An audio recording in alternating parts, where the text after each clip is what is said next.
Welcome back to the ARCA Menards Series preview show. I'm Casey Campbell with Great Lakes Post, and that's ARCA Menards Series PR Director Charlie Crawl, coming off a big race at Salem. How about that?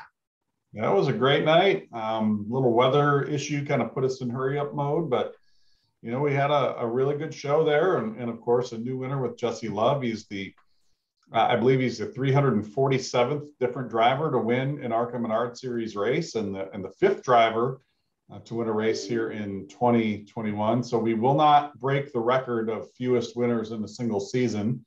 That back in 1981 when we only had 8 races, Casey. So that's how dominant Ty Dillon has been this year. So Ty Gibbs.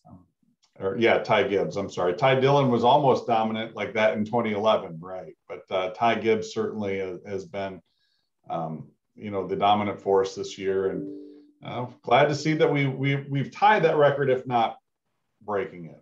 We've said, well, most ARCA winners are dominated by the letter T, so right, it's definitely something to really look upon here. But great weekend at Salem. Also, a couple good runs so far. Raja Caruth had a really good run in P3, but how about Will Kimball in P4 too? Yeah, career best run for Raja Caruth, and how about Bubba Wallace kind of throwing him some kudos for inspiring him to go out and compete for the win on Monday. Oh yeah.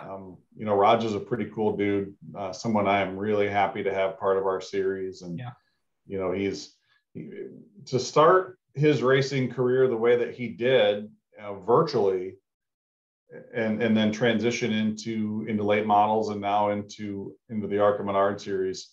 He's really starting to get the feel of these big heavy race cars, and I really do hope he's able to come and run with us on a full-time basis next year in the ARCA Menards Series. I think he will be an absolutely fantastic addition on a week in, week out basis, and I think he's somebody that could probably rack up some wins in a short-term environment. So I'm looking forward to the potential of having him around. And what can you say about my pal Jesse Love? The youngest ever champion out west last year at just 15 years of age, and he's made I believe 10 starts now in the ARCA Menards Series here in 2021, and finally got it put all together and went out and stole that one from Ty, which is pretty hard to do these days. So congrats go out to him and to the Venturini Motorsports team, and for the year that they have had, it's any other year probably would be a championship year. 6 wins with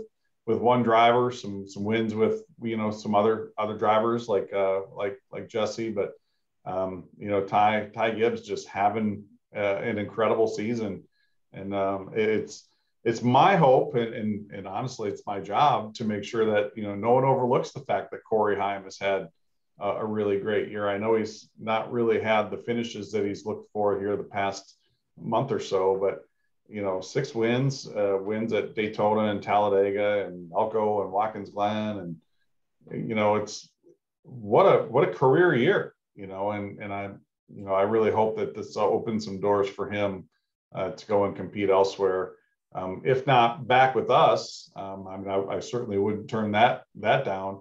But my hope is that it opens some doors for him, maybe with KBM or another organization, to go full-time truck racing, because he has proven he can get it done. Yeah, for sure. So kind of going into that, of course, we'll see the ARCA crown their champion at Kansas in a few weeks. We got the ARCA West, their penultimate race this weekend at Roseville, or as some people like to call it, All-American. Well, that's the name of the racetrack, so that's what we should probably call it. All-American Speedway. So that's gonna be pretty cool to see there. And we got a pretty stacked West field so far. It's all the entry list, over 20 cars again. Yeah, 22 cars I believe we're at right now, with always the possibility of 1 or 2 more before we get there. And 22 cars on a tight little quarter-mile bull ring is going to be, that's more than enough. I think we're going to have a pretty action-packed race. And this was a 125 lapper last year. This year it's going to be a 150. So 25 more laps, and anybody who remembers how this one ended last year, I don't think we'll be disappointed. I think we're gonna see a pretty full contact race. I think we're gonna see some some bent fenders and some bent tempers. Oh I'm yeah, looking forward to it. It should be a fun night.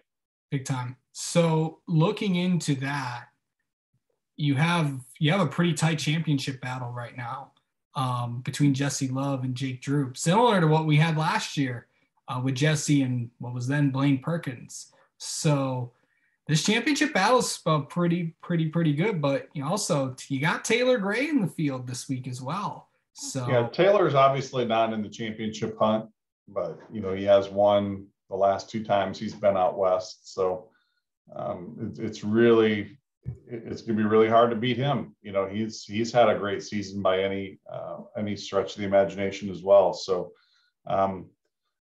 Jesse he's on a hot streak. You can't take that away from him. He's got a lot of momentum out west. He had a bad run, the last time out, but that's really the only bad run he's ever had in his West career. And it was just an ill-timed flat tire more than anything. But he'll bounce back. He'll be tough to beat.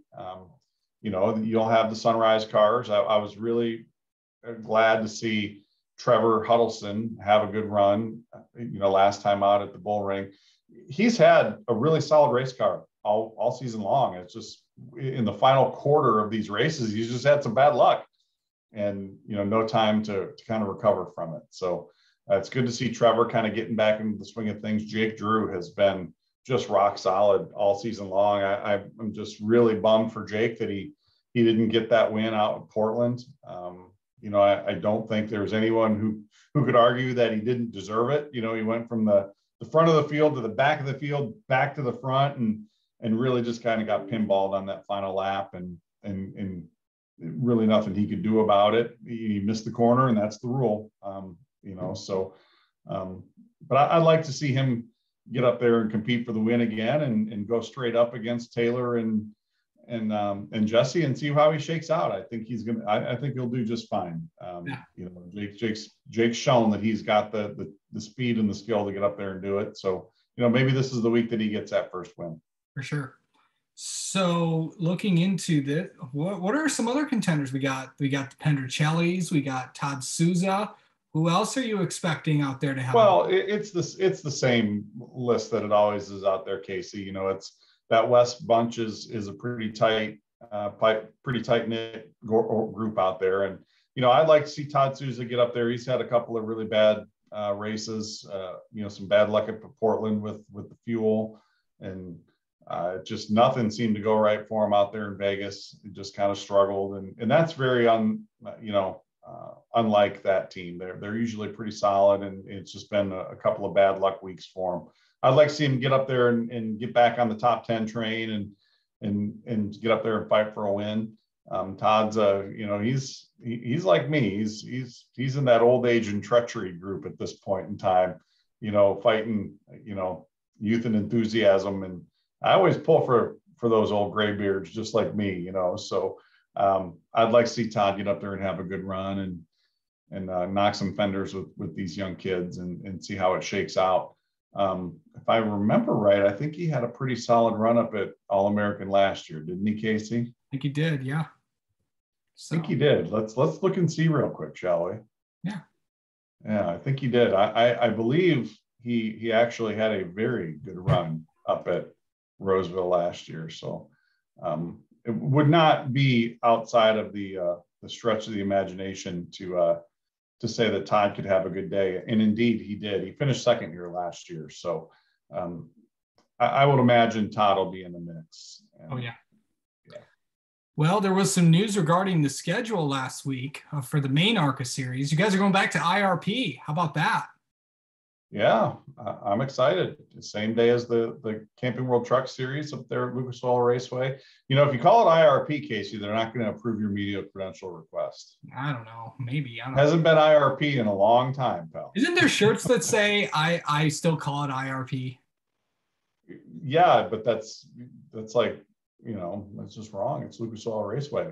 You gotta call it by its right name. Yeah. I'm really excited to go back there. It's been a great venue for us for most of the last 10 years. It's a shame that the NASCAR National Touring Series, have kind of had to go away from places like that. But maybe this is something that helps, get that racetrack kind of back on the radar screen. And I have so many good memories of being there on a warm summer night, watching the trucks. And, I think a same day doubleheader, ARCA Menards Series, NASCAR Camping World Truck Series, I think that's a win for everybody. And I can't wait to get there. Yeah, for sure. Also other races, Daytona, Talladega, Michigan, Kansas. A lot of those tracks are going to be back on the schedule. I know that other bits and pieces will come out later on throughout there. So you always think you're going to get me into talking about stuff that I can't talk about, Casey.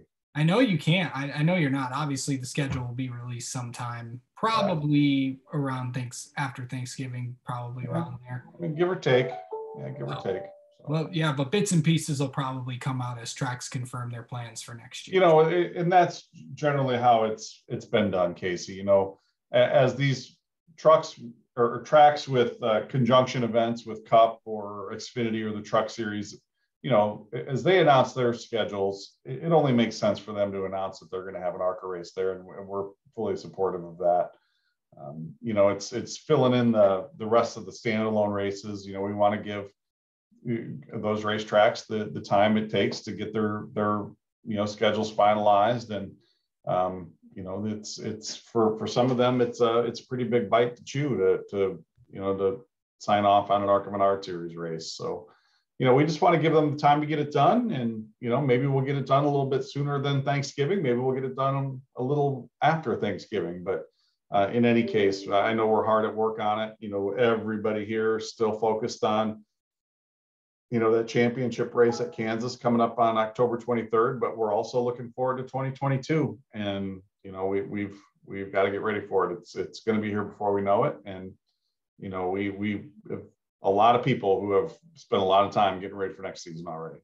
All right. Charlie Krall, thank you so much for coming on. This week's race at All American Speedway will be on Saturday at 10 p.m. on Track Pass. Charlie, of course, will be on the call for that. So tune in. You gonna stay up late and watch it? Maybe. No, you better, Casey. All right. Hey, and don't forget, once that's done, we're going to transition into USAC Silver Crown Series racing action up at Toledo Speedway. Casey, we'd love to have you there. Ooh, that sounds good. 2:00 Sunday afternoon at Toledo Speedway. Just come on down. It'll be fun. That'll be fun. All right. Good stuff, Charlie. We'll see you then. Got it.